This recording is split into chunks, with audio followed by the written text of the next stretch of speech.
प्यारे साथियों, इस धर्म भूमि भारत के परिवेश में हम लोग जीने जगने पलने वाले मुसाफिर हैं। वैसे तो आज की इतिहास, आज की साहित्य, आज के समालोचनाएं भिन्न भिन्न प्रकार की है। सभी अपनी अपनी डफली अलग बजाते हैं, अपना अपना राग अलग आलापते हैं। यानी कहने का ये अर्थ मोटा मोटी मान लीजिए, एक का कहना है हम किसी से कम नहीं, तो जवाब में आता है दुनिया मेरे जेब में। यही बांट बखरा आज के भारत में नजर आ रहा है। इज्म कहीं सेकुलर देखिए, कहीं कम्युनल देखिए, कहीं हिंदुइज्म देखिए, कहीं मुस्लिमिज्म देखिए। साइड साइड में हमारे भारत में भी विभिन्न प्रकार के धर्म घुस चुके हैं। ठीक है, तो सब अपनी अपनी तरफ आपको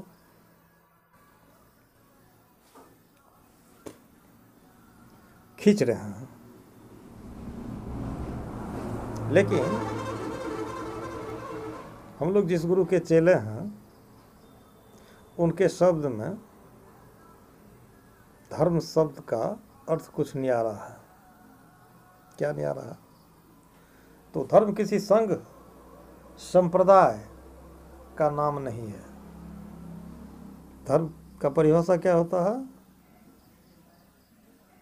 धारमिति धर्म, वस्तुएं जो हमें धारण करने के योग्य हैं उनको हम धर्म कहते हैं। अर्थात धर्म का अर्थ होता है आपका विशिष्ट लक्षण, विशेष स्वभाव, विशेष चरित्र को ही हम धर्म कहते हैं। और हमें ये शिक्षाएं प्रायः दो स्रोतों से मिली है। एक तो गद्य से, एक पद से। काव्य के दो भाग हैं। काव्य गाथा दो पक्षों में हमारे आपके सामने है। वह क्या है? तो एक गद्य भाग से, एक पद भाग से। गद्य की विशेषता ये है कि एक थोड़ी सी बातों को बहुत विस्तार में आपके सामने रखना। अब पद का अर्थ होता है बहुत सारे विचारों को छोटे में रखना। जैसे मान के चलिए, कबीर साहित्य की एक पंक्ति है,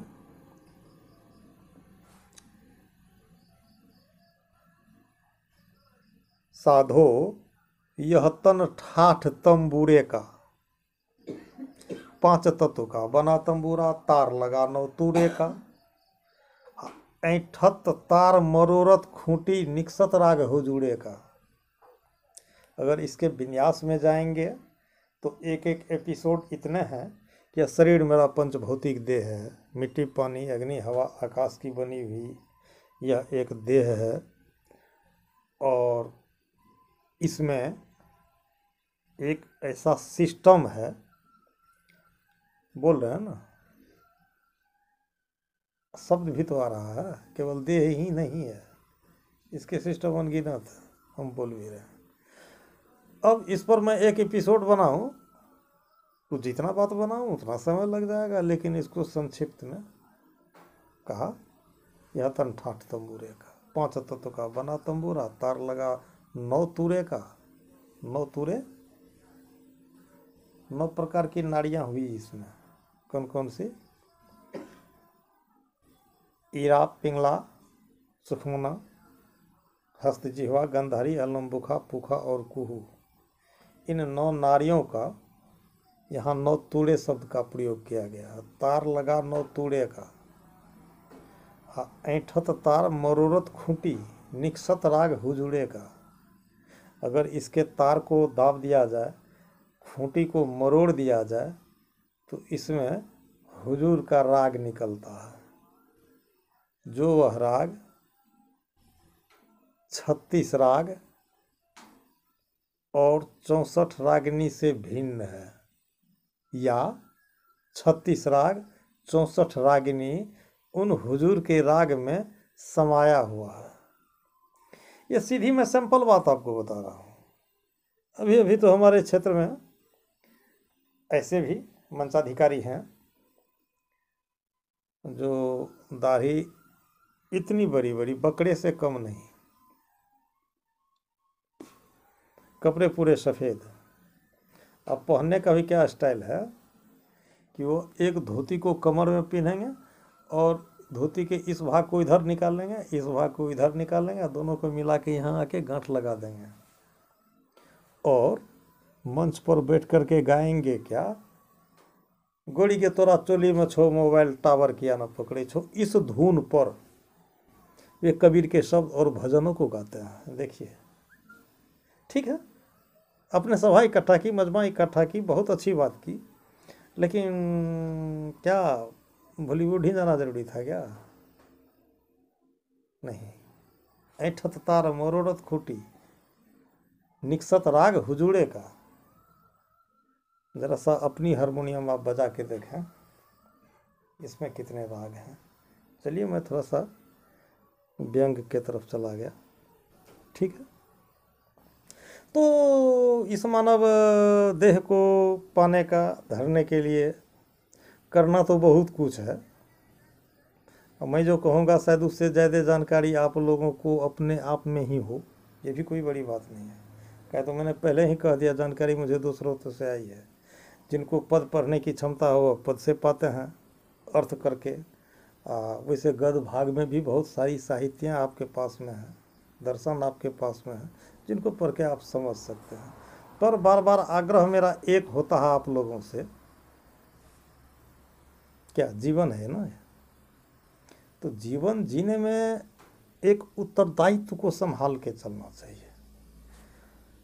और मैंने आँखों से देखी है, आप लोग भी देखे होंगे, वो एक संप्रदाय के साधु लोग आते हैं तो हाथ में इतनी बड़ी वो सफ़ेद सफ़ेद झाड़ू रखती है, और जब वे चलते हैं रास्ते तो उनको साफ कर दिया जाता है। क्या उनकी भावनाएं हैं कि छोटी छोटी जीव जंतु मेरे पैर के तले में चींटी न पड़ जाए।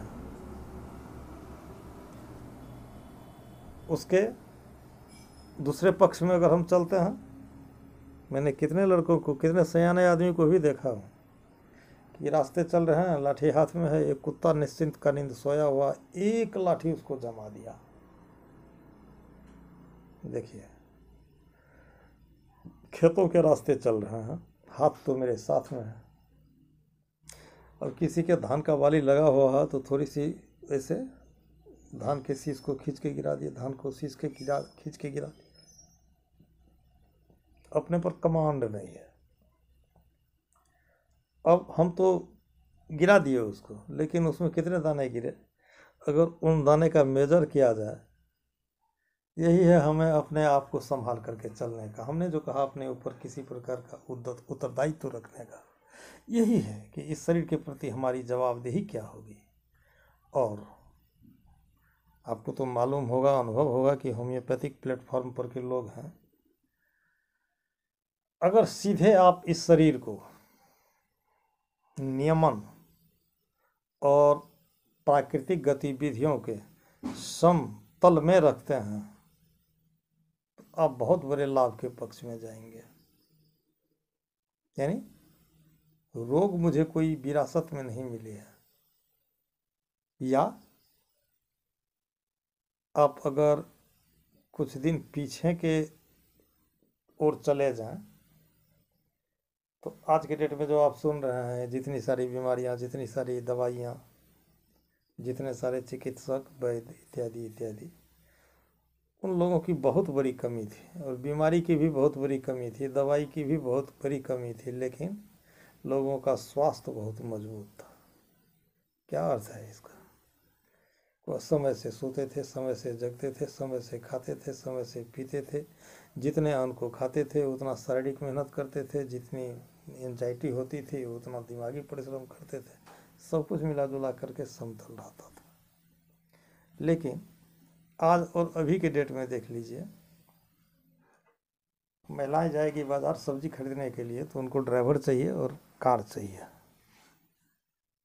पैदल तो एक मील भी आजकल नहीं चलती है। लेकिन उस ज़माने में जिस समय में ना ये रोड था ना ये साधन था, तो शायद साग सब्जी नमक और तेल खरीदने के लिए जैसे दूरी मिला लेते हैं यहाँ से परसागढ़ी के लोग जदिया आते थे तो कम से कम 8-10 किलोमीटर, तो 8 नहीं, 8 से ज़्यादा होगा, 10 भी पड़ जाएगा, 10 दूना 20 किलोमीटर उसका परेड हो गया ना। तो उस वक्त इतनी घुट्टी पुट्ठी और सटिका की बीमारी नहीं थी, क्योंकि परेड था। सारे शरीर का अंग में नस नस में खून का दौरा एकदम नियंत्रित था। लेकिन उसी जगह पर आज जितना हम रेस्ट के ओर गए हैं, जितना इस शरीर को ज़्यादा से ज़्यादा रेस्ट दिए हैं, तो उतना आज इसमें पेन है, कल इसमें पेन है, कल इसमें पेन है। आखिर ये क्यों है? 10 मिनट डेली एक्सरसाइज कीजिए ना, सुबह में शाम में, यही है। तो ज़रा सा सो करके उठते हैं तो एक चीज़ तो हम परीक्षा किए हैं, अगर आपको नींद नहीं आती हो तो सिर्फ इस मस्तक को ऐसा कीजिए, इधर झुका दीजिए पूरे, और इधर झुका करके इसको सीधे 10 राउंड ऐसे घुमाइए, 10 राउंड ऐसे घुमा दीजिए, और फिर 10 राउंड इसको घुमा दीजिए, 10 दूना 20 राउंड हुआ।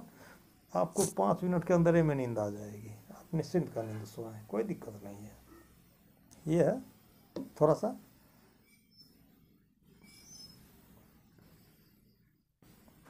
10 राउंड ऐसे लीजिए, फिर 10 राउंड उसका उल्टा लीजिए।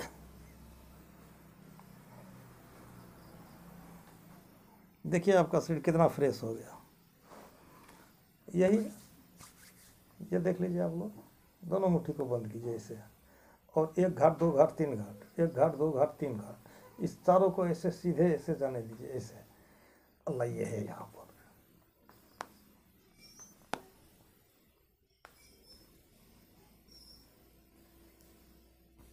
10 राउंड अप, 10 राउंड डाउन, एक दिन करके देखिए ना, आपका 25% सारा शरीर हल्का हो जाएगा, और यह एक प्रकार का एक्सरसाइज हो जाएगा। और नीचे पैर में जहाँ तहाँ है तो उठ के बताना पड़ेगा, तो मैं बताऊंगा किसी दिन बोर्ड में। एक्यूप्रेशर, अवश्य एक्यूप्रेशर। सुबह में जब 10-20 मिनट आप पैदल वॉक करते हैं तो गिट्टी पे वॉक कीजिए, रोड में गिट्टियाँ होती है ना, उस पर वॉक कीजिए। अगर वो असंभव नहीं हो तो घर में एक आध छिट्टी गिट्टी को रख लीजिए, उस पर 5 मिनट प्रेस कीजिए पैर के अंदर में। मैं आप लोगों को जिस शरीर के अंदर में जितने भी ऑर्गन्स हैं सबके लिए एक एक्यूप्रेशर पॉइंट आपके पैरों में है। थोड़ा सा मैं निकाल के आप लोगों को दिखाता हूँ, समझाता हूँ।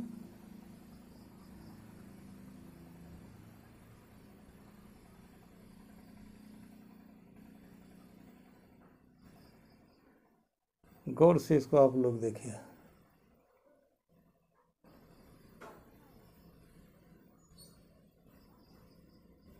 दिखाई दे रही है या नहीं दे रही है? अच्छा चलिए ठीक है।